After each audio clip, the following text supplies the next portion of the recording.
forget the morning you left me. A big mistake it caused on. If you come back, sunshine will fall. If you stay away, it'll be my fault. Sweetheart of mine, can't you help me call? Love me your time, I've loved you bad. Mistreated you, Lord, and I'm sorry. Come back to me is my request.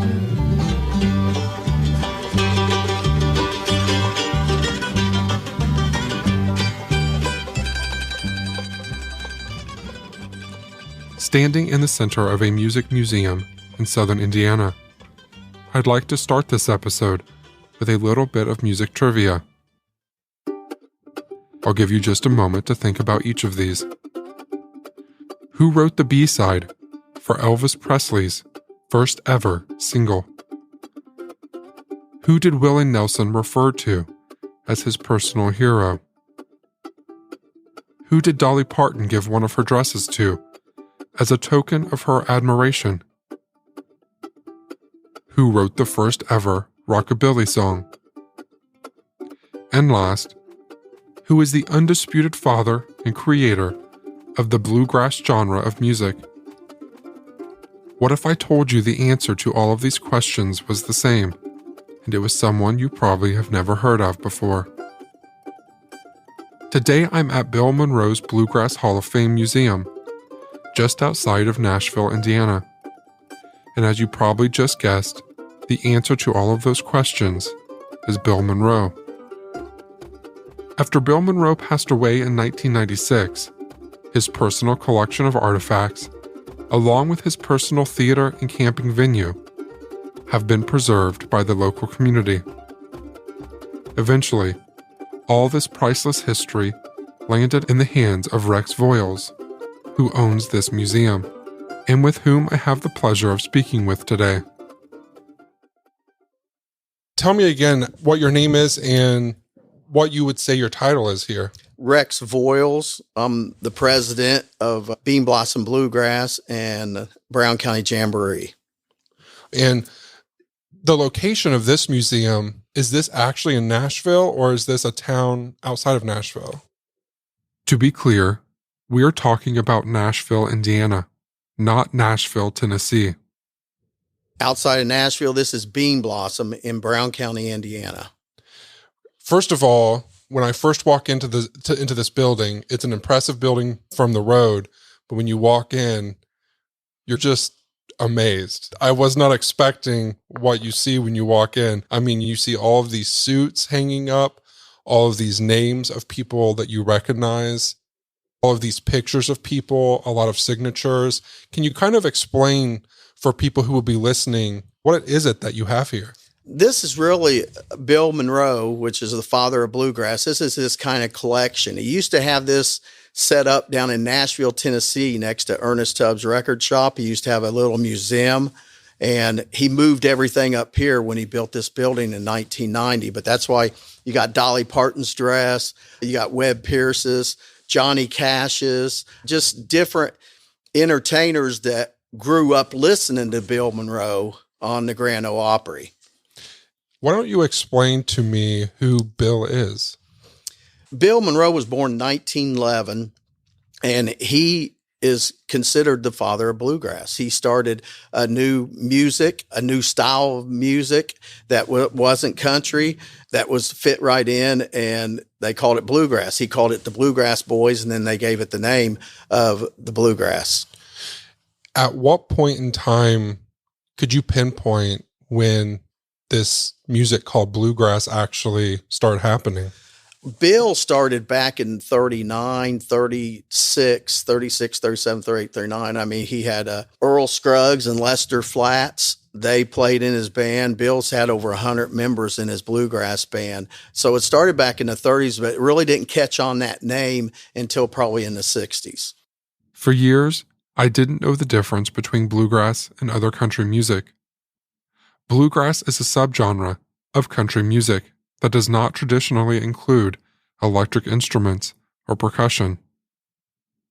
You might think of it as a kind of southern porch music, where a group of musicians can play whole songs without sitting down or setting up a drum kit. Because there are no drums, things like guitars, banjos, and mandolin have to drive the tempo of the music. As you might imagine, improvisation is key. Because of this, bluegrass musicians tend to be some of the best and most versatile in the world. Here's an example of the typical bluegrass sound.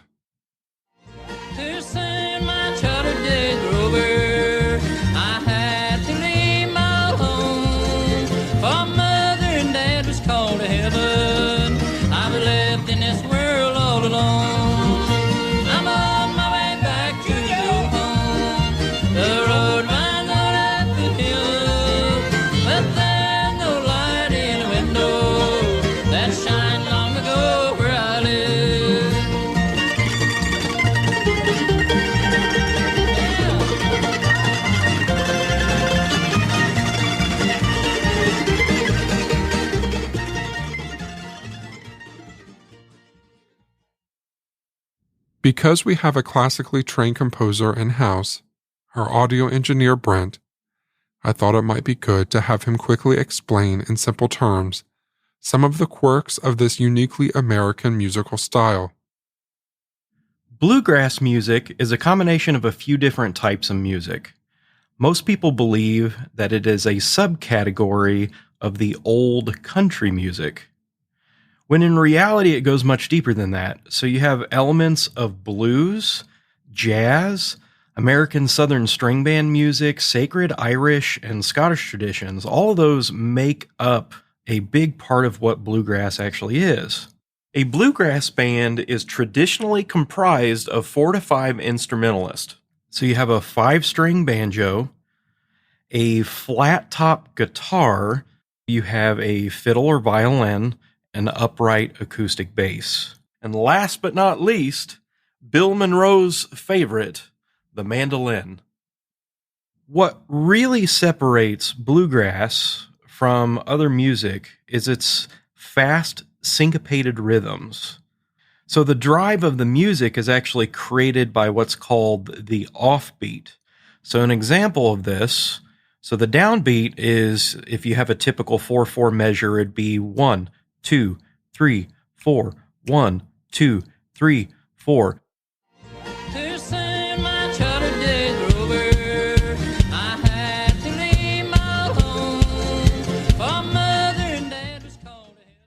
The syncopated or the offbeat is on the in between of the downbeats of the 1, 2, 3, and 4.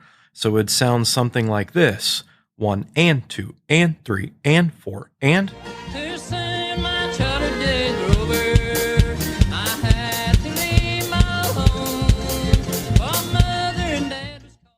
So when you remove the downbeats, it would end up being like this. So you'd have 1 and 2 and 3 and 4 and.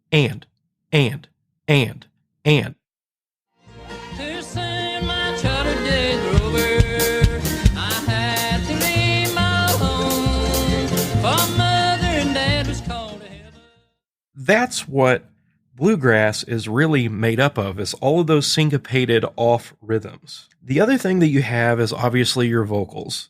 And what primarily distinguishes the vocals from that of, let's say, country or other artists is that it is comprised of mainly a lead tenor, which has a higher tone of voice.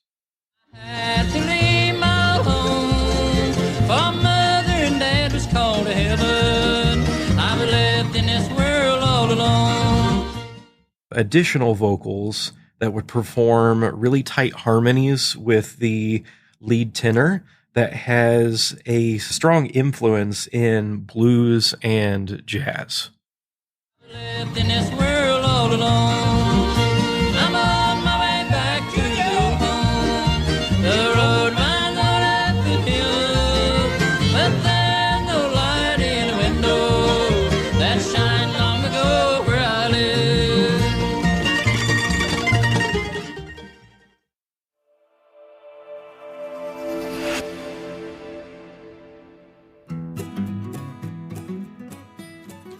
You're listening to Hometown History from Black Label Podcasting. Let's take a quick break to talk about this episode's sponsor, Babbel.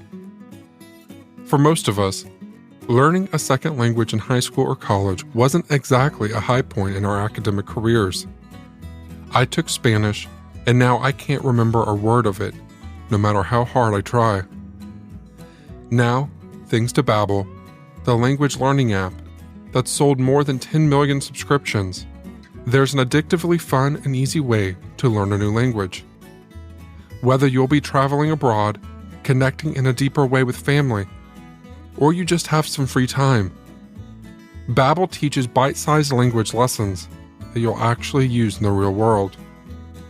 Babbel has 14 different languages to choose from, like German, Italian, Spanish, and French.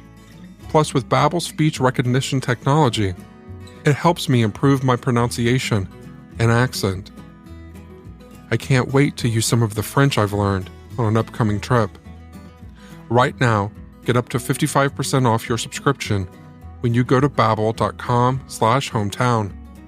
That's babbel.com/hometown for up to 55% off your subscription. Babbel, language for life. Dun, dun, dun, dun, dun, dun, dun. Now that I have your attention, do you love bluegrass music? Well, I have the bluegrass event for you. Bluegrass at Hopewell happens the last Saturday in July in Wabash County every year.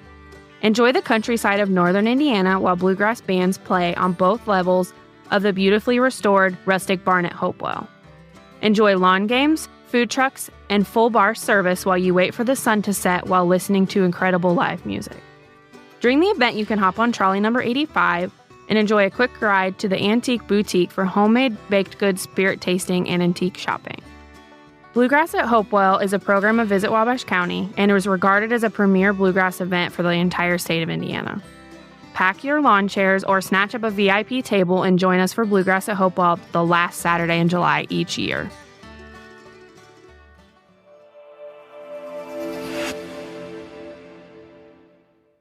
What's specifically different about bluegrass at that time was different than country music? They always say you have to have a fiddle if you're going to play country music. You got to have a mandolin if you're going to play bluegrass. And Bill Monroe was the master of the mandolin. And they have the mandolin, the bass, the steel guitar, the fiddle, and it just all comes together. It's a different sound than country, the traditional country music. And it's must have done pretty good. It's still going today. At what point did Bill become pretty popular? He was on the Grand Ole Opry for probably, I think they said almost 60 years, 59 years. So he was popular. He toured with Patsy Cline. He wrote songs with Hank Williams Sr. I mean, he was popular from day one. That's how come people like Johnny Cash, one of the first songs he ever sung was Mule Skinner Blues, which was a song by Bill Monroe. And he listened to Bill Monroe on the Grand Ole Opry when he was a small child, and they all looked up to Bill Monroe. Before we started recording, you had mentioned this story about Elvis and Bill. Can you kind of explain that story to me? Elvis and Bill became good friends. That's how come you said when you drove into the building here, you seen the Graceland pillars, you seen the stars out front. Bill Monroe kind of copied Graceland when he designed and built this building. But in 1953, 54, a young man gave Bill Monroe a call wanting to sing Blue Moon of Kentucky. And Bill said, son, I just don't like people singing my songs. They'll mess them up. And this young man said, but Mr. Monroe, you're my hero. I want to be just like you. When I was 2 years old, I listened to you on the Grand Ole Opry. Bill was flattered. And he said, son, go on and sing it. And I hope it helps you out. And he did. Nobody knew Elvis in 1954. So later on, Elvis started getting the checks through the mail, the royalty checks. And that's when he called up Sam Phillips and wanted to know who Elvis Presley was. But it's just a great situation because when Elvis played the Grand Ole Opry in 1956, Bill Monroe was at the Grand Ole Opry. Well, before Elvis and Bill met for the first time, people came up to Bill Monroe, the old Grand Ole Opry people, and said, Bill, don't let this rockabilly sing your songs. He gets up there and twists and shouts, and that's not country. And Bill's sitting back thinking, wait a minute, I'm making about 6 cents a record, and this man has sold over 3 million copies. That's $180,000 back in the 50s. When Bill met Elvis, he said, Elvis came out and said, Mr. Monroe, I'm sorry I sped your song up a little. And Bill said, Elvis, don't worry about it. You can sing any song of mine you want to. Why don't you tell me about Jerry Garcia? For those of you who may not know, Jerry Garcia was the founder and leader of the rock band Grateful Dead. Jerry Garcia hitchhiked up here in the 1960s, wanted to be a bluegrass boy. And when he got here at Bean Blossom, Bill wasn't here. Bill was on tour. So Birch, Bill's brother, which took care of this place for him, said, son, you're going to have to come back. And Jerry told me, he said, I got $7-8 in my pocket. I have nowhere to go. I want to be a bluegrass boy. So Birch said, go back and pitch you a tent and wait for Bill. So Bill came through about 30 days later. So when Bill came through, the old barn was here. They hollered up on the hill and said, hey, Mr. Monroe's on the property. So Jerry walks down, comes in this barn, and plays for Bill Monroe. Bill Monroe patted him on the back and said, son, said, you need to go home practice. But Jerry had no way to get home. So when Bill went back on tour, Jerry jumped in with Bill Monroe on his tour bus and went to Bluegrass Festival. So I think Jerry Garcia was really a deadhead for Bill Monroe at the start. But what the funny part is, later on in life, Jerry Garcia's life, he hired Vester Clemens, which was a fiddle player for Bill Monroe, and he hired Peter Rowland, which played guitar for Bill Monroe. And Jerry Garcia put together one of the best bluegrass albums ever released. It sold more records than anybody. And Jerry Garcia made the comment, he said, well, I couldn't be a bluegrass boy, but I had enough money I could hire him. So good stories, though. Good history here. When did you first hear about Bill? I was born and raised here in Brown County, so we always knew. We called him the old country singer. We would see him walking up the streets. We'd see him here on the property, and that's how I knew Bill Monroe. But we never thought of him as any star, and he never acted like a star. He would sit down and talk to you, take his hat off, just a real friendly gentleman. I think that I heard when we came in here about there being bluegrass festivals here. Is that right? Yes, we still have Bill Monroe. It's the oldest bluegrass festival in the country. It's still here. We're going on our 59th year. And Bill Monroe started that. And then we have the Uncle Penn Bluegrass Festival, which that started about 45 years ago. And that's a festival of Bill Monroe's. And then we have the Americana. Now this year on the Americana, which is June 1st through the 3rd, we got Sam Bush coming in, the Hen House Prowlers. We have all the big names that comes into our bluegrass. In June, we'll have Larry Sparks, Ralph Stanley too. We'll have over 40 entertainers. What happens at these festivals? The people come in. There's about 6 bands play a day, and they play 2 shows a day. We have a stage, Bill Monroe's old stage. It's set here on this 55 acres. And they come in, we have vendors. They come listening to the bands, but we also have 300 campsites. So most of these people come in here, park their camper, and they jam. They sit around and play bluegrass music. I love going to the campsites and listen to the bluegrass music more than I do listen to it on the stage. That's fun.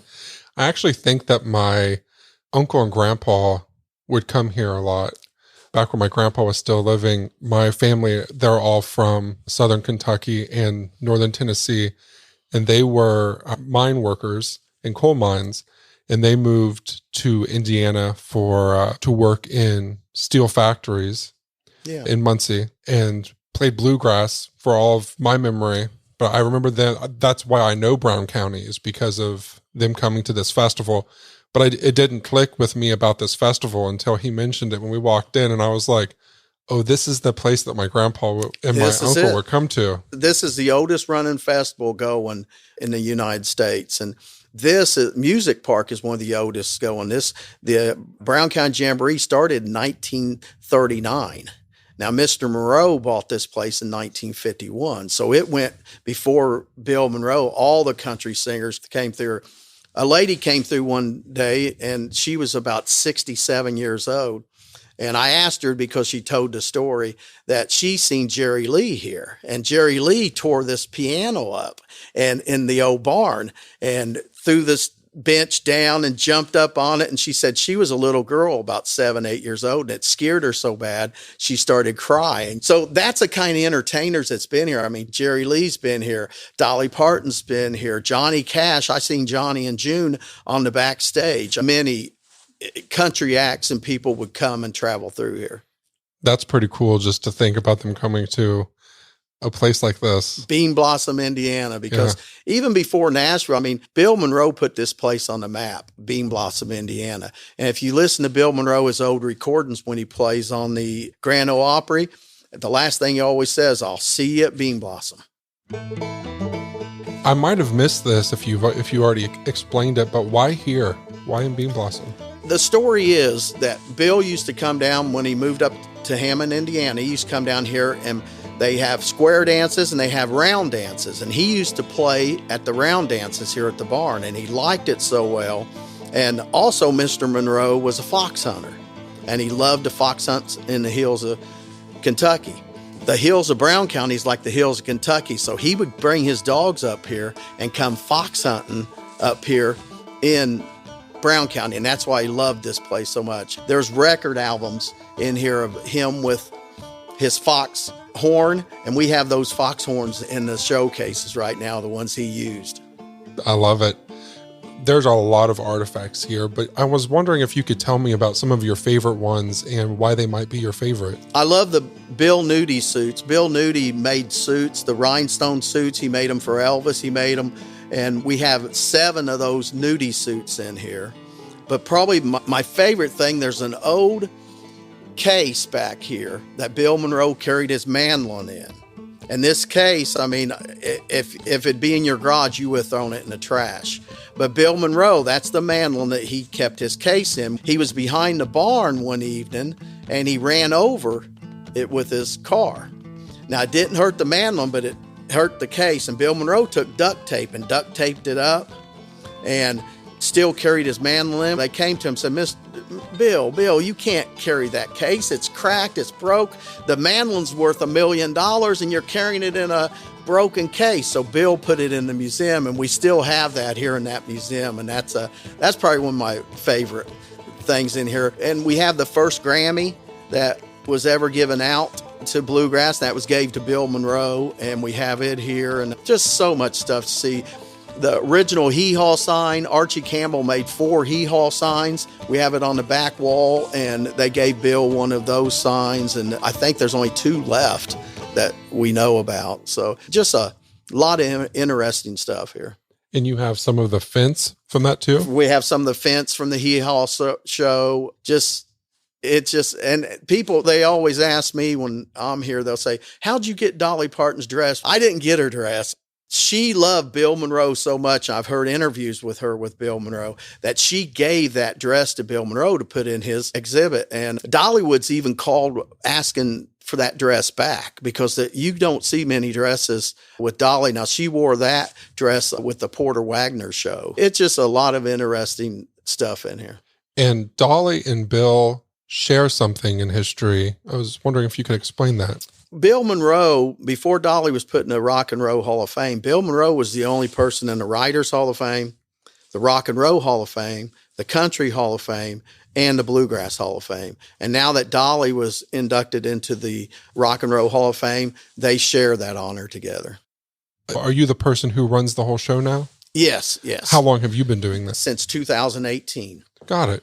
And for people who would like to come here, is the best way to get here from Nashville coming north? It's really in between Columbus, Indiana, Indianapolis, and Bloomington. It's right in between. So if you're coming from Bloomington, you can come down 65. Even if you're coming from the southern part, you come down 65 and get right off at the Nashville exit, and you can come right into Nashville. And the festivals that you mentioned earlier, are those annually? Yes, every year. At what point in the year?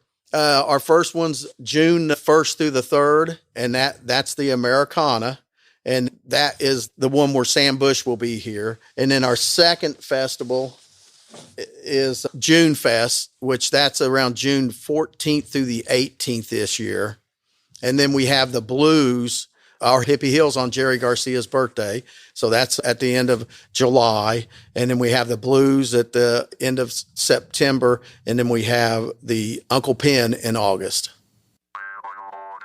Is there anything else about the museum or the artifacts that you feel like people need to know about before they come here? Not really. The thing is, we have probably, as you can see, there's probably 2,000 pictures here of anybody that's had anything to do with country. There's even Buddy Holly was from Texas, the Texas Swing. One of his biggest person he looked up to was Bill Monroe. So there's just so much stuff here to see and to look at that it takes you back. When you walk in here, you feel like you're back at your grandma and grandpa's house watching Hee Haw on the Saturday night. And it's also impressive that there is no dust on any of the suits like that. We try to keep them clean. We have a guy in Bloomington that is a historian, and he comes up, Ken, and he'll come up and clean them and number stuff. He's just a really good historian. He loves this place. How big is this building in your property here? We're 55 acres, and this building here is the museum alone is about 3,000 square foot. And we can roll these away. We have them on wheels, so we roll them away so we can do shows here. We can set up, we had a wedding in here. So we can rent this building out to for different engagements. I asked Rex for his all-time favorite Bill story. Now, Bill Monroe, when he signed his name, he signed it with a period. That was it. He was it. He was. On the mandolin, there was nobody that could even come close. You see Ricky Skaggs play the mandolin, and these guys, they could not even come close to what Bill Monroe does. But there was a young man out here, and they call it Sundown Jam. Bill Monroe would come out to the front gate, and everybody, there'd be 100 guitar players, 100 fiddlers, 100 mandolin players to get to play with Bill Monroe. This young man comes up to Bill Monroe and said, Mr. Monroe, would you listen to me play my mandolin? And Bill said, yeah, son, go on and get it. And so this young man starts playing his mandolin. I mean, he plays it good, and Bill looks at him and says, let me see that mandolin, son. So Bill takes his mandolin and Bill plays it. And when Bill plays it, I mean, everybody, you drop. Both these guys have heard Bill Monroe play the mandolin. Everybody, and Bill looks at the mandolin, hands back. He said, well, son, it's not the mandolin. I just love him. He was so honest. And it's not the mandolin, it's the guy playing it. The mandolin's in good shape. So that's a great Bill Monroe story. Or I think it is. Yeah. That's hilarious. And, but Bill Monroe was a gentleman. If he was around a lady, he'd take his hat off.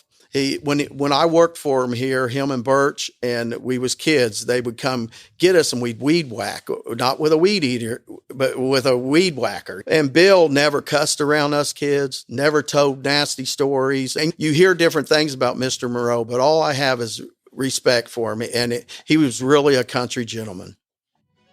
I asked how he first became aware of Bill Monroe, having grown up in the area.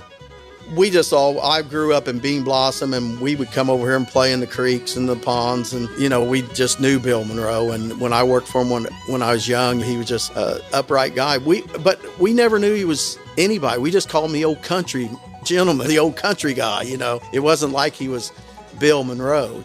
I asked Rex how he'd come to own Bill's property and personal collections. I worked here for Bill Monroe, like I said, when I was 16, 17. We've been here. I've been in Bean Blossom. I mean, you've seen Bean Blossom. If you look, you're gone. There's not even, I think, there's not even a stoplight, not even a stop sign in Bean Blossom. So it's a small town. So when I found this place coming up for sale, I love building stuff and fixing stuff up. And we regutted this museum and redid it. And that, when I had the opportunity to purchase it, that's how I became involved in it. When you purchased it, was it closed before then? No, it was open, but Bill Monroe, when he built this in 1990, it had 7 little rooms. It had shag carpet in it. It was something you built in the 90s. And when we got it, the carpet was moldy and stuff. And Bill built all these uniforms, all these mannequins, all these suits. He had them behind plexiglass without humidifiers, so some of them was rotten. And we talked to a museum curator out of Bloomington, IU, and he said, get those suits out and get them aired out, let natural air and keep constant heat and coolness in here. So that's what we did. We gutted it all. We put everything up on the wall so to preserve it. And that's what I feel like I am.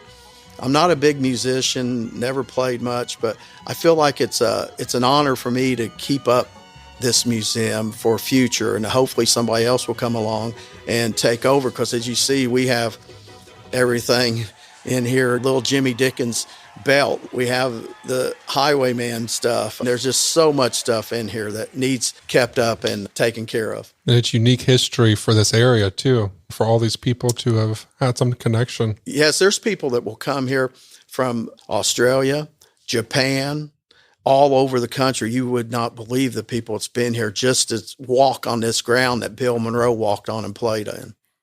You want to revisit your events?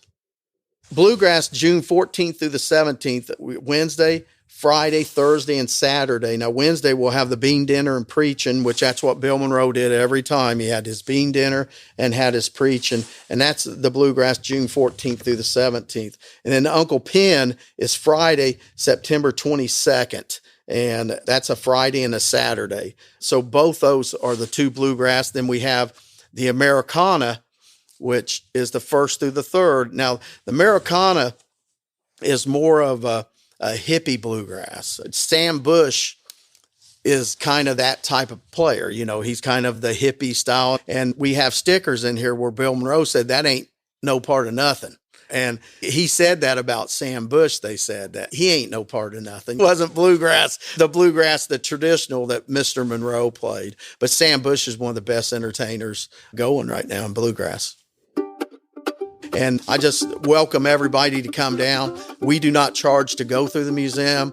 Bill Monroe wanted this stuff that he collected to be seen, and that's what we feel. If you want to come down, come on down through. I even get his old Martin guitar down once in a while and let some of the entertainers play it. And they love playing a guitar that, was by Bill Monroe's. You can find Bill Monroe's Music Park and Campground at billmonroemusicpark.com. You can also reach out by email to info@billmonroemusicpark.com. The website and email will also be in the episode show notes. As always, thanks for listening.